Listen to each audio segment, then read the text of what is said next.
Bonjour à tous. Moi, je suis Frédéric Basoli, chargé de mission énergie renouvelable et efficacité énergétique à SPUL.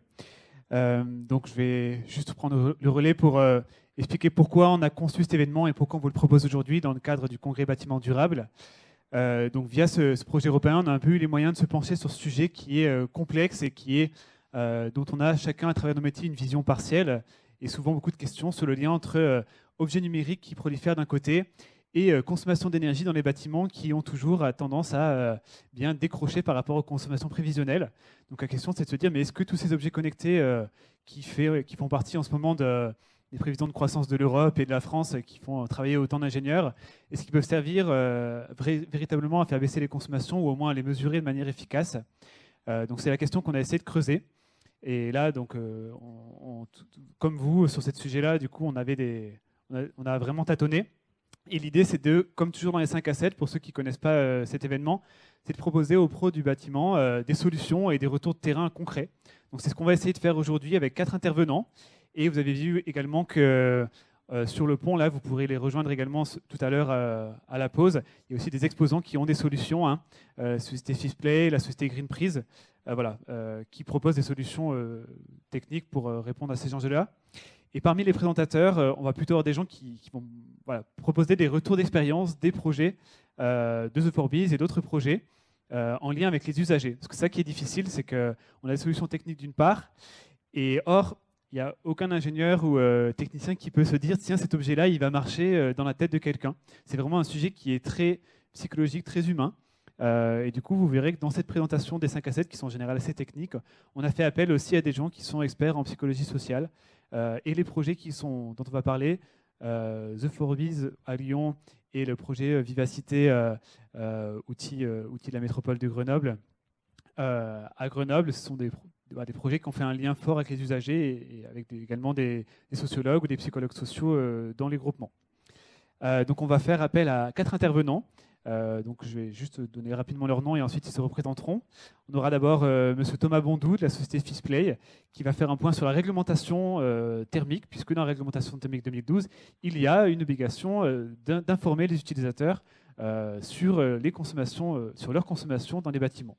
Donc on verra, Thomas fera un point sur ça pour préciser ce que ça veut dire cette obligation. Ensuite on fera appel, est-ce que tu veux peut-être en parler, Maïté, à Anne de Auvergne-Rhône-Alpes Énergie Environnement. Donc, Anne Luminet, mais aussi Laurence Monet, qui seront là pour nous présenter le retour d'expérience de The4Biz, donc sur ce qui s'est passé notamment auprès des lycées qui ont participé au projet. On a aussi Geneviève Goubel de l'ALEC de Grenoble, qui nous parlera de l'expérience d'un projet européen aussi, donc sur la plateforme web Vivacité donc en lien toujours sur la maîtrise de l'énergie pour le coup dans le logement. Et pour finir, on aura Diane Geoffroy de Psycholab qui nous permettra de prendre un peu de hauteur et de rentrer un petit peu dans ces questions de théorie du changement de comportement. Les 5 à 7, j'en profite pour rappeler que toutes ces éditions sont enregistrées. Donc vous pourrez retrouver l'ensemble des présentations, ainsi que l'audio et même la vidéo sur le site des 5 à 7, ainsi que les éditions précédentes qui à chaque fois s'attaquent à un sujet technique concernant l'efficacité énergétique dans les bâtiments. Voilà, donc sans plus attendre, je vais passer la parole à Monsieur Bondou, qui va donc parler de la réglementation thermique et parler un petit peu de comment la société Fishplay y répond avec sa solution. Bonjour. Alain Guyavarche de la société Burgiab. J'ai une question pour Monsieur Bondou. Quel est le principal type de vos clients? Est-ce que c'est copropriété, bailleurs sociaux Aujourd'hui, le principal type de nos clients, alors nos clients à nous qui achètent les licences de nos logiciels, c'est majoritairement des constructeurs de maisons. Pour 80%, 20% des promoteurs immobiliers. Des fois, ils revendent à des bailleurs. Donc, il y a quelques bailleurs. D'autres questions? Bon. J'y vais. Oui, bonjour, Frédéric Lacheret de SPI Batignolles. Sur le lycée de Givors, l'intervention, c'était à la demande de qui? C'était en direct de la région, parce que je sais qu'il y avait une opération de rénovation énergétique sur ce lycée, ça a dû se mener en parallèle. En fait, on a travaillé avec la région, mais c'était dans le cadre d'un projet européen. Donc, c'était une proposition faite à la région qui s'est saisie de cette proposition pour expérimenter. Donc, la rénovation dont vous parlez, je pense qu'elle était programmée avant. Et d'ailleurs, elle a été un petit peu pendant, je ne sais pas comment dire, si c'était perturbatrice ou en tout cas, il y a eu des échanges et des envies. Mais il y avait beaucoup de choses déjà de programmées, donc c'était pas évident et il y a même eu des impacts un petit peu sur les choix des classes, etc., pour pouvoir conduire plus facilement cela. Donc c'était voilà, pas forcément à la demande, mais c'était une proposition qui avait été faite à la région de travailler sur cette expérimentation sur laquelle elle a rebondi et cofinancé d'ailleurs ce projet européen. Je ne sais pas si ça répond à votre question.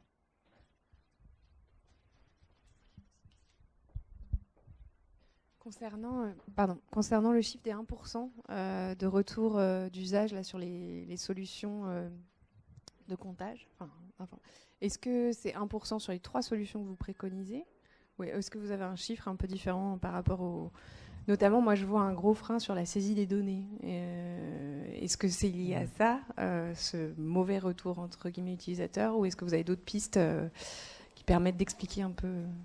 1%. Oui, effectivement, le 1%, c'est sur la solution avec les relèves manuels, où là, en fait, parce qu'on a des chiffres différents pour les 3 solutions. Pour donner un ordre d'idée, quand on a du matériel, on est plutôt autour de 15%. D'utilisation. Et là, sur le carnet d'entretien numérique, c'est un peu récent parce qu'on a démarré il y a quelques mois, mais on commence à avoir du retour. On est plutôt autour de 20-30% parce qu'il y a plus de données et plus d'intérêt pour l'utilisateur. Sur la solution de comptage avec les relèves manuelles, je pense qu'il y a 2 effets. En fait, il y a un taux de connexion, de première connexion, qui est autour des 8%.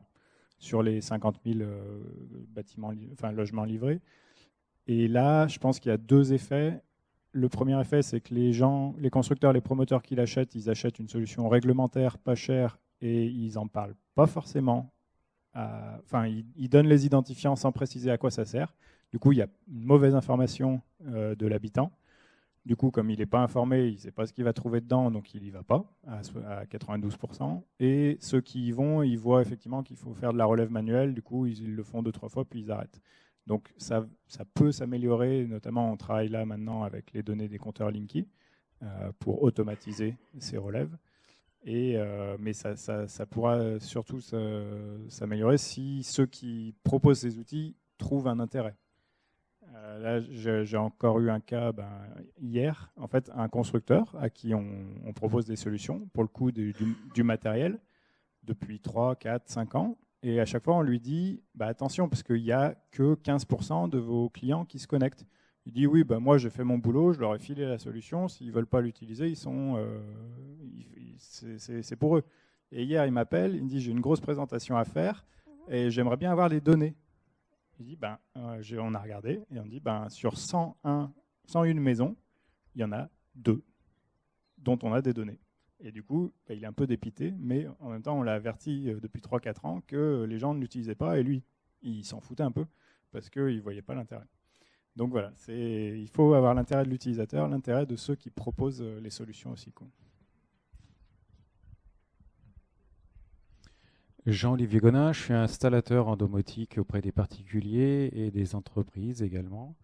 Moi, j'ai un retour d'expérience qui se rapproche beaucoup de ce que vous avez dit les uns les autres, puisque je vois énormément de maisons neuves qui ont des compteurs d'énergie, qui ne sont même pas connectés, même pas lus et qui ne servent à rien. Par contre, je trouve dans mes clients qui sont tous concernés par leur consommation d'électricité, une constante qui rejoint un petit peu les électroludiques dont vous nous avez parlé tout à l'heure et les différentes classes de consommateurs. Il y a une constante, c'est qu'ils ne cherchent pas forcément à faire des économies. Par contre, ils ne supportent pas de dépenser quand ils ne profitent pas de cette énergie. Donc la constante aujourd'hui chez tous les utilisateurs, c'est la chasse au gaspillage.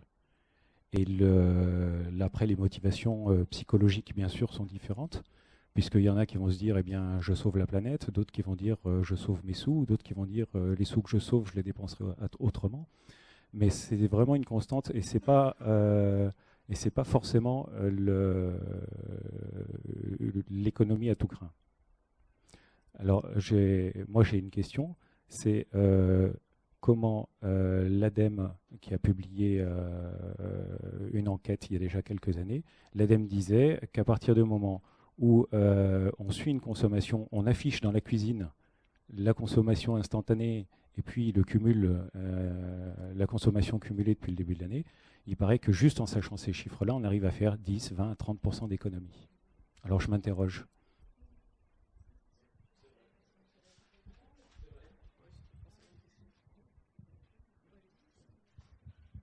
Non, moi je pense que la connaissance, elle évolue aussi en fait. Effectivement, l'ADEME disait peut-être ça il y a quelques années, je pense qu'il dirait plus ça aujourd'hui. Moi j'ai un témoignage, en tout cas sur des ateliers habitants que j'ai pu faire dans le cadre de Métro Énergie.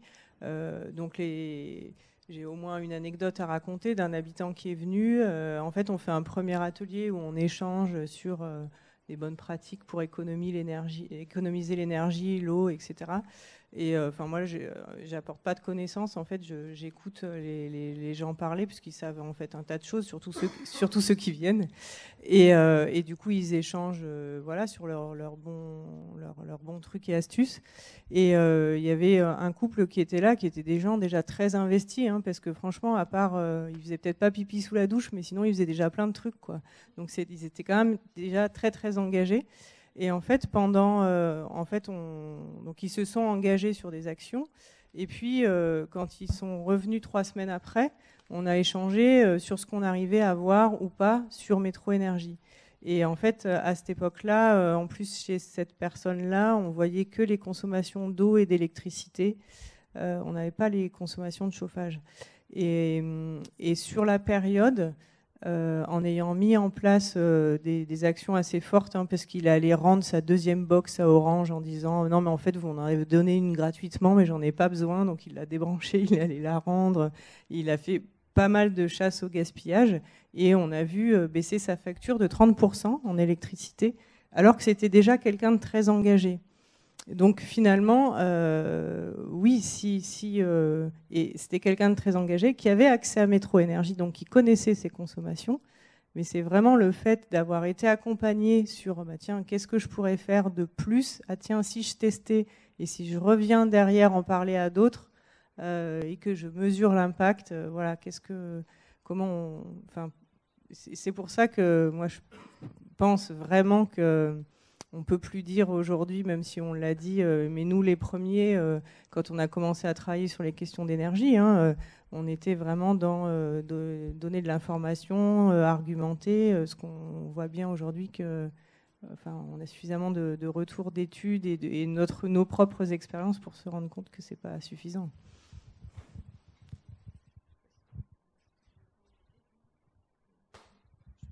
Oui, non, je suis complètement d'accord sur l'information. C'est vraiment il y a deux choses. Il y a à qui l'information est adressée par rapport au niveau d'implication que la personne a déjà, et il y a aussi comment on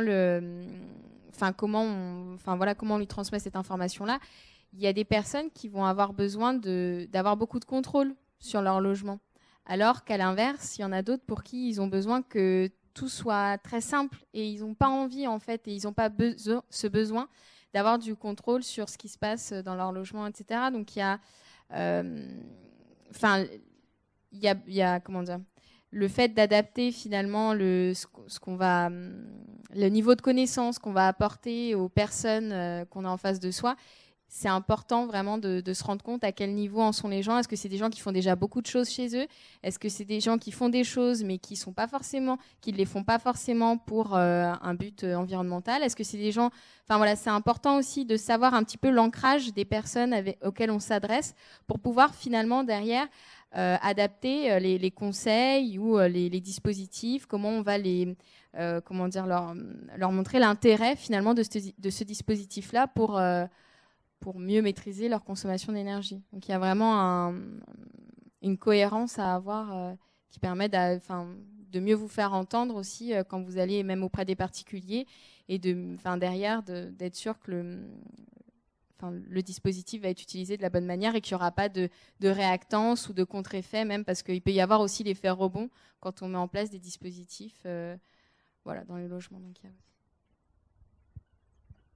aussi. Est-ce qu'il y a d'autres questions? En fait, c'était une remarque que je me faisais, c'était pas forcément pour répondre, mais c'était pour introduire peut-être aussi, parce que c'était quand même ça à l'origine, les compteurs Linky, et je pense que ce travail sur les bâtiments connectés, hein, c'est ça en fait dont on parle, c'est quand même aussi cette question derrière des smart grids, c'est-à-dire des réseaux intelligents, c'est-à-dire de gérer globalement les consommations d'énergie dans notre société et de travailler sur une autre manière de distribuer l'énergie. Donc je me demandais si, parce que là on parle sur l'économie dans le bâtiment, etc. Mais cette économie, elle passe aussi par cette organisation globale. Donc je me demandais si c'était peut-être important aussi de commencer à en parler à l'usager et de voilà que ça devienne aussi partagé par monsieur, madame, tout le monde, parce que je sais que les producteurs d'énergie travaillent beaucoup là-dessus, etc. Mais je pense que c'est aussi une manière, notamment pour les écophiles ou énergiphiles, de comprendre et adopter et pratiquer ces modules. Voilà.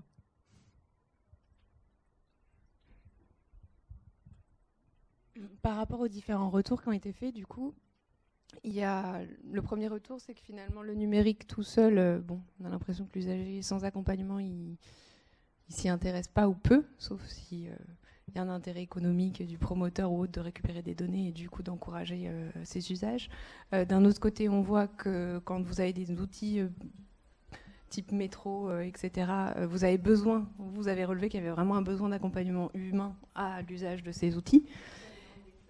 Et par rapport aux anciens dispositifs qui pouvaient être proposés comme famille à énergie positive, etc., est-ce que vous avez réussi à voir finalement quelle est la plus-value du numérique par rapport à faire juste de l'humain, globalement, et de la sensibilisation? Et est-ce que du coup, dans le futur, si on arrive à dire il y a une plus-value, c'est-à-dire au lieu de moins 20%, on est à moins 30% sur les consommations, ce serait génial, hein, mais on n'y est pas encore. Est-ce que cette plus-value, par rapport à tout le dispositif technique numérique, notamment le stockage des données et la transmission des informations qui est mis en place. Il y a un rapport là qui est sorti sur la sobriété du numérique.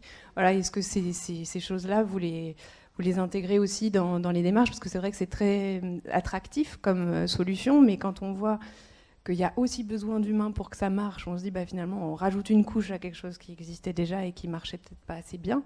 Et est-ce que cette petite plus-value, elle vaut le coup, quoi? Et là-dessus, je suis assez preneuse, moi, de retour de votre part sur la suite des expérimentations, parce que je pense que c'est un facteur quand même important à prendre en compte.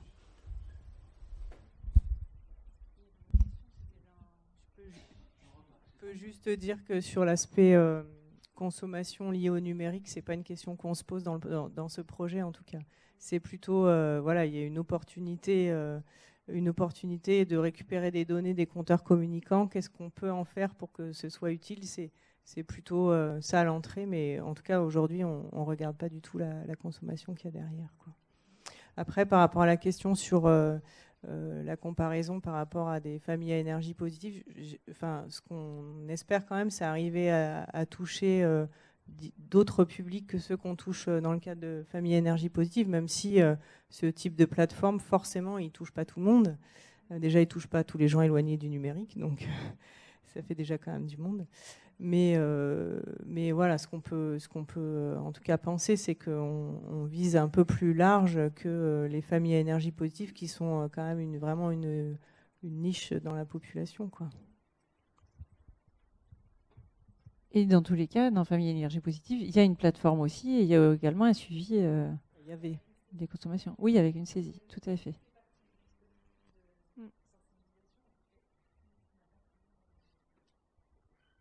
Finalement, je me dis que j'aurais dû vous laisser parler avant parce que, en fait, moi, ce que je voulais dire, c'est que, effectivement, il y a toute cette préoccupation de voir comment cet outil-là peut faire changer les comportements, etc.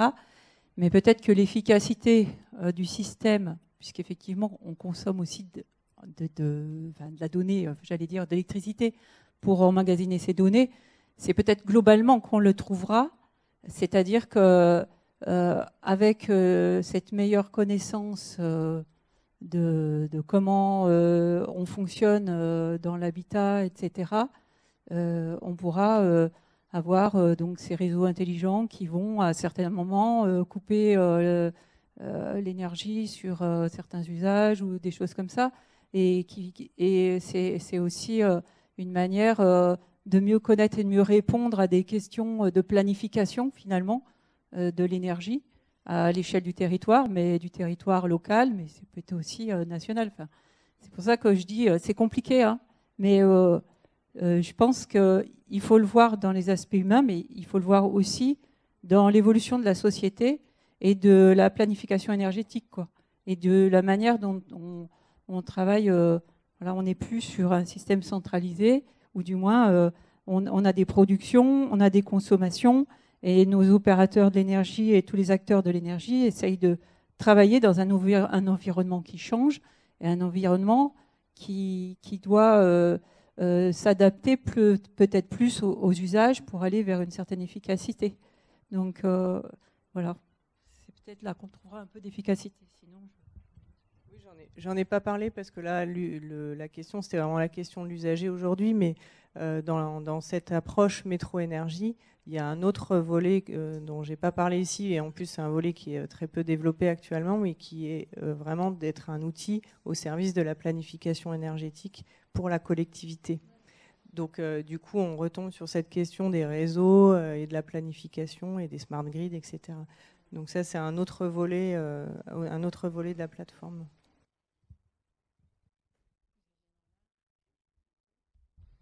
Oui, moi c'est plutôt, au moment où on débat, c'est plutôt une remarque ou d'autres considérations. Je crois que tout a été abordé, en tout cas dans les leviers qu'on peut utiliser pour progresser vers l'efficacité énergétique.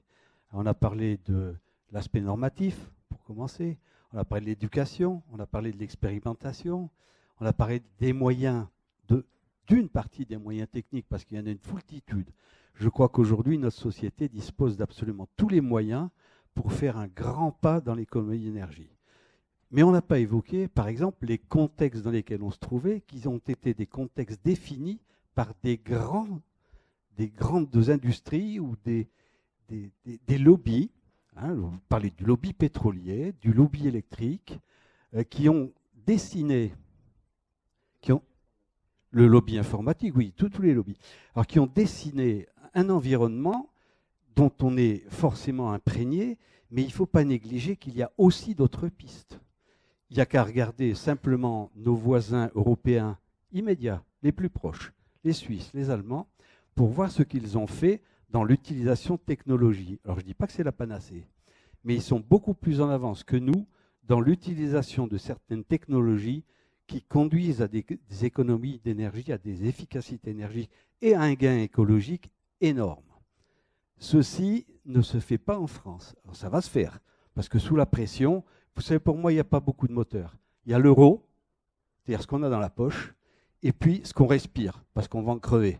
Donc si on ne fait rien, on va bouger. Donc là, on a des moteurs qui sont très puissants, en espérant qu'on n'agira pas trop tard et que les dégâts ne seront pas irréversibles. Donc je crois qu'il faut avoir une vision systémique. Là, le standard R2E qui a été évoqué au départ, qui est un standard, alors je ne sais pas si vous connaissez, qui est un standard qui a été promu par SBA, qui a été repris au niveau gouvernemental et qui est en train de préfigurer une norme dans le bâtiment. Aujourd'hui, il y a 8 grands bâtiments ou une dizaine de bâtiments en France qui sont expérimentaux et qui sont construits à partir de ce qui est aujourd'hui un standard et pas une norme. Mais là, il y a une vision systémique du système. Ce n'est pas en traitant pavé par pavé ou en prenant telle technique, telle technologie.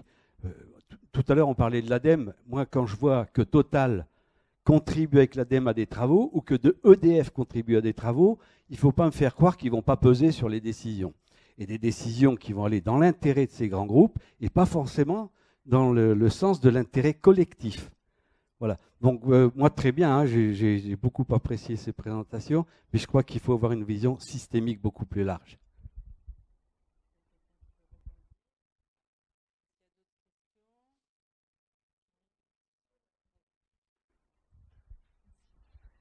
Donc, du coup, ça va être difficile de rebondir. Moi, je vais un peu changer de sujet parce que c'est difficile de...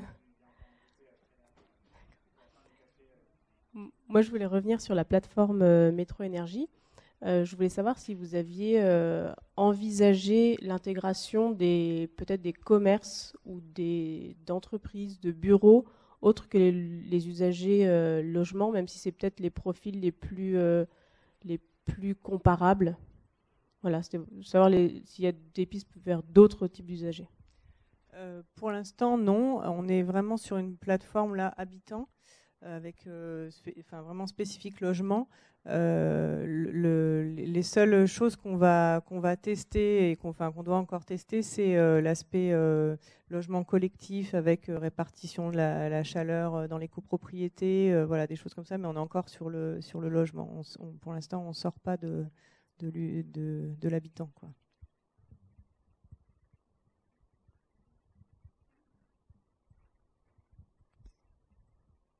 Sylvain Jobard de Pierre Production.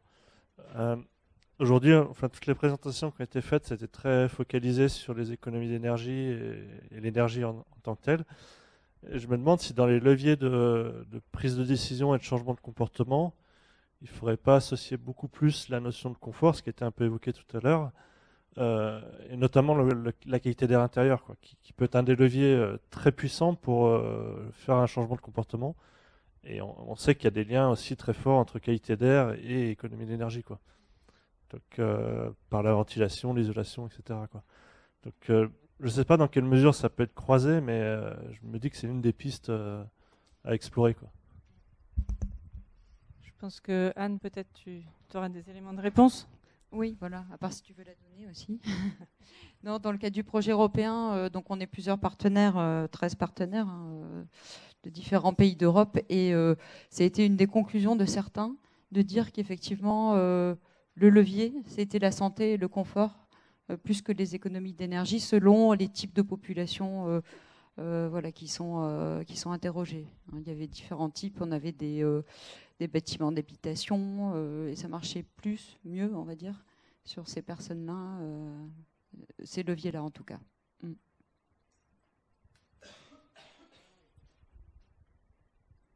Est-ce qu'il y a une dernière question? Oui. Monsieur Matteux, installateur électricien.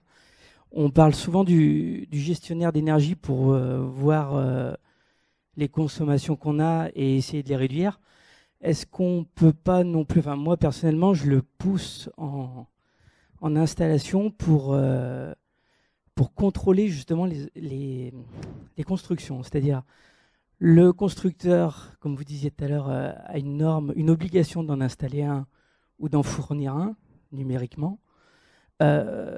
Mais cet appareil sert aussi à prouver si son logement est économique et atteint la RT 2012.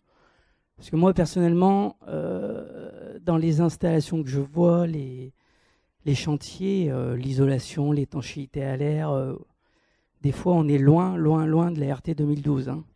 Bien que le tampon, il y soit sur la facture finale du constructeur.